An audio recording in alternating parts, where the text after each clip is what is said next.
Hello YouTube and welcome to another episode of the new tutorial series for Lordcraft. We're here looking at staves and a couple of the other utility items in this mod. So, staves are pretty crucial ways of doing magic in this. First thing you're going to need is a thing called a staff crafter, which is pretty reasonable to get. Requires the staff research, and is just made like so. Looks like that. I'm actually going to do the advanced staves and ultimate staves research, which lets you improve the quality of your staff somewhat. So opening up the inventory, you'll see that it has 3 slots on the left, an arrow going left and an arrow going right. The way it works is you place in a simple an amplification rod of any sort, which is pretty easy to make. It's just logs of different types in there, and then you can fuse the exotic one to get the fused one. A metal of either iron, gold, or mana infused in the middle, and a crystal on the top, and then you press assemble staff. Craft your staff. This will use up a certain amount of mana each time you use it. However, it will apply an effect in an AoE. I won't go over what the effects actually are, but this one is a water staff, which has a kind of combat type effect. It fires particles to indicate the direction it's going in. They aren't 100% accurate as to where they're going, but they do exist. So you can put your stuff back in and disassemble it, like so, which will give you the resources back. So you can upgrade, say, the middle bit, which I call the claw. I don't think that's the official term, but that's sort of how I always call it in the code and whatever. Which makes it more potent, and it can also be used as a melee weapon as well. So you see it does 7 attack damage there. And when I do it here, it's 5, so it gets a bit stronger with the better thing there. And that is 9. So the metals are obviously better as they go on, and the rod makes it cheaper to cast the spell. So yeah, you can get a pretty decent staff like that, and all the staff elements are the same in the sense that same 2 bits on the bottom, just change the crystal out. Pretty simple. There is also a tier 2 crystal which is craftable with tier 2 water research. Or tier 2 research of whatever sort, which is a kind of research. It is when you do either one of these 2 here in this tree. Same with all of them. This thing here is actually a permanent choice when you pick one or the other, and you can't re-pick, as it were. So you either pick Steam or Ice, Hellfire or Dragon, Corruption or Calm, Shadow, Void, Self, Other, Plant or Metal. And that will change what the effect of the staff is when you make a tier 2 staff, or even a runestone actually, which is the other kind. However, this kind of staff actually requires more of the mana infused ingots, so it's like 2 to craft it, rather than 1. These do have JEI integration, as you've seen here, so you can see that it requires extra. There's 54 different staffs available via this combination method. So yeah, that's a thing. That is the staves. So the next form of magic crafting is the runestones, which are crafted in this thing, the runestone crafter. Requires runestones research, and it's an upgrade of the staff crafter, effectively. Runestones are kind of upgrades to staves. They have better effects, and they come in 3 different forms. The utility stones, defensive stones, and offensive stones, which are all craftable fairly easily. It's just that, and then they convert over to each other just 1 to 1 all the way across. And I'll craft 1 of each for now. So you take a stone and a crystal, but it has to be a tier 2 crystal actually, sorry. You can assemble a runestone with it. So I've got the offensive, I've got the utility, and the defensive. As you can see, it's generating a particle effect where I'm looking, which is showing target location. This offensive runestone is going to do something at the location. In this case, it's doing damage and setting them on fire because it's defaulting to the Steam research because it's in creative mode. The utility stone places a block of water where they are, just in the case of water, and it will obviously flow. And the defensive runestone, I would recommend you hold in your offhand. Same with any of the defensive stones. And what it does is it reduces your damage from magic from various sources. The better the stone, the more reduction you get. And to get a better stone, you just use a better material. So you have a choice of regular stone, Lordic stone, and crystal stone. The other kinds of stone are obviously crafted the respective material. You might be wondering, how do I get these other kind of stones? Well, it requires the transform research, which, if we look in the Book of Knowledge, is up here. It's next to Void Power. However, it's not really accessible by normal means. The way you get this is by using a thing called a Translocation matrix. And all you have to do is pop it down somewhere. Like say here, for example, or wherever. And then you take a thing called a Translocation marker, and you right-click a block, and then you right-click on the matrix, and it will link the matrix to that block. Then, when the matrix is powered with redstone, it will pull that block on top of it, and you can put it back, like so, and so on. Something I've ignored, as you can tell, is the fact that this is no longer stone, this is actually Lordic stone. So the matrix has an interesting property that when it acts on certain materials from the overworld, such as stone or dirt, for example, I need to link that again, it will actually convert it to its Lordic counterpart, which is a bit odd. It does to grass as well. Like that kind of land. It will work on tile entities as well, so like a furnace or any machine will work on, or anything like that it will work on as well. And if I was in survival mode when I did that, which I will actually quickly do, because that's a thing that I should have done. If I'm in survival mode when I do this, it should, in theory, actually unlock that research for me. It's not doing that today, probably because I don't have the research for the translocation enabled. So I need to do that quickly. Transmutation, torch. No. Just process all of this. There we are. And then I'll do translocation. Now if I do it, like so, it should unlock it for me. If I'm in survival. Boop. There we go. Research unlocked. So, checks my book. There it is. I'm a little bit rusty on this because it's been a while since I've actually looked at this mod in this way. You'll notice that actually, if there's a block at each location, it will just swap them over. So that is something that happens here. So that will work as well, and it works cross-dimensionally as well.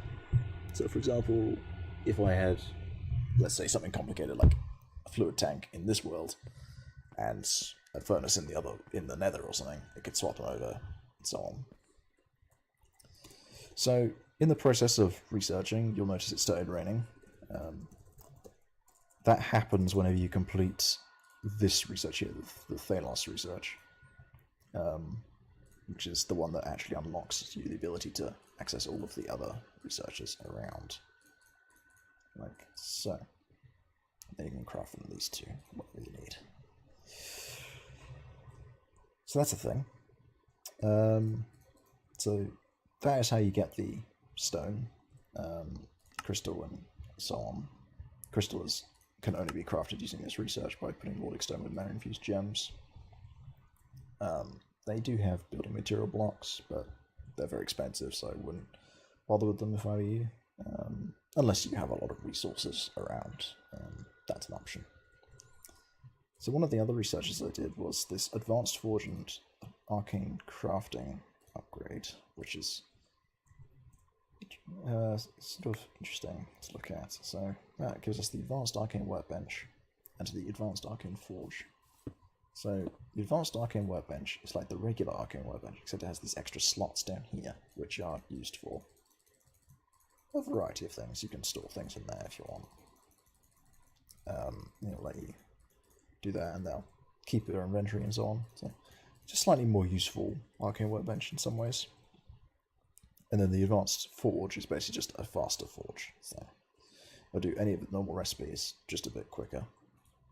So there's nothing in here, so there's no mana to craft. The furnace is also twice as fast as well, so that is a reasonable benefit of that. The next thing we want to talk about is the transmutation system. So you'll have noticed, possibly, underneath some of the items in here, they say energy value of a certain amount. Let's say stone and wood, we'll use for example. So the way this works is you need a thing called a Horticulture, which is craftable like so, it's pretty cheap, and you need a thing called a Transmutation Research Table, which is also pretty cheap. And you need a Book of Transmutative Knowledge, which is a little bit difficult to make. Well, that's alright. And first of all, you make one of these and you right click it to bind it to your knowledge. You then place it into this research table, and you'll then have this interface appear. You can remove it from the table by holding the keybind secondary effect, which is by default bound to Z, and that will remove from this. And the way this works is you place an item into one of these slots and it will process it, adding it to your list of items here that you have researched. So you can see I have one research into stone, and I'll do one in wood as well. You can research things up to 10 times in here. It will use up the item each time, but if I now place it into the thing here, you'll see that we have the ability to right click to change it to a different type, and if I put stone in it now, you'll see it gives me 0.1 energy. The reason why it's only giving me 0.1 is because I only researched it 1 out of 10 times. So it gives you reduced amounts until you've done, and it also increases the cost of it to make. So I can run a bunch of these in parallel for now. Get me a decent amount of research done here. So I complete stone. And while we're at it, let's also do wood completely as well, since I can. So doing them in parallel makes it a bit faster. These up and down arrows are used to scroll through the pages on here once you've got lots and lots of items stored in here. Normally it's alright, but when I pop that on there, I put a stone in, you'll see it uses up a full 1 energy, which is the value actually stated on the item. And with enough energy, and with enough mana, so if I pull out a Void Eye, see that I have 18,000 energy currently, and if I hold secondary effect and right click with Oakwood Planks, it will in fact give me an Oakwood Plank and use up, no, I didn't use up my mana because I'm in create mode. Switch back to survival. 1, 2, 3, 4, and pull out a wood. Boop. And it will use up 1,000 mana each time while in survival. So yeah, that is how you can transmute items in the game. It can be used fairly effectively. It's quite expensive. If I'm wearing water robes, it's a bit cheaper, but by default, that's how much it uses. I can pull the book off with secondary effect right click as usual, and you just right click on it with an empty hand to scroll through the different mana types you got. So yeah, that is a feature. Now, an interesting feature to note is that the more valuable an item is, there is a chance that the research can fail. So if I fill up all these slots with diamonds, you'll see that I don't always actually get a diamond added to the list. I got 1 there. I got 4. 4 out of 6. The more valuable an item is, the less chance it has of succeeding research. This is a sort of balancing mechanic, so see diamonds don't always get done properly. I only got 2 that time. If I do diamond blocks, for example, it can use quite a lot in the end. So it means you have to invest quite a bit into the system, potentially, if you are to actually be able to research some of these more valuable items and produce them. So diamonds blocks, you see, I got 1 out of the 12 that I put in there to start off with.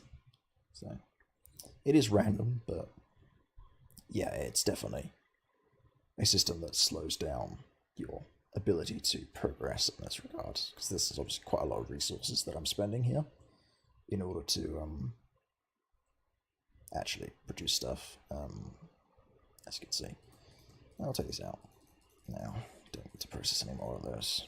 Now you've seen that. So that is the transmutation system. It is possible to actually add your own custom values to things in the configs. It's also possible to remove values in the configs. There's also commands for it. So Lord colon lets you set energy overrides and so on. So you can set energy of something to 0 and it will override it permanently to that. Otherwise, energy values are calculated with crafting recipes and furnace recipes. And reloading energy will make it recalculate all that stuff. So if you add, like, I don't know, some material from a mod like copper or something, it will calculate anything that has a recipe involving copper, and it will, yeah, work out anything made out of that. So that is the transmutation research. You want to keep the book because obviously it links to you. The reason why this works is that if you're not online, someone else can come along and use your altar for you, if it's got your book on it. And it will drain out of their mana instead of yours when they're using it, obviously. So yeah, that is the transmutation system. It's a more complicated part of the mod, but is fairly useful. We said the staff crafting and runestone crafting as well this episode. So I hope you guys found this useful. We'll be back next time to talk about questing system. And what else is there? Questing system, the actual spell system, and probably some of the void stuff that you can do late game, which is all new in the more recent versions of Lordcraft. So, hope you enjoyed, and I will see you next time. Goodbye.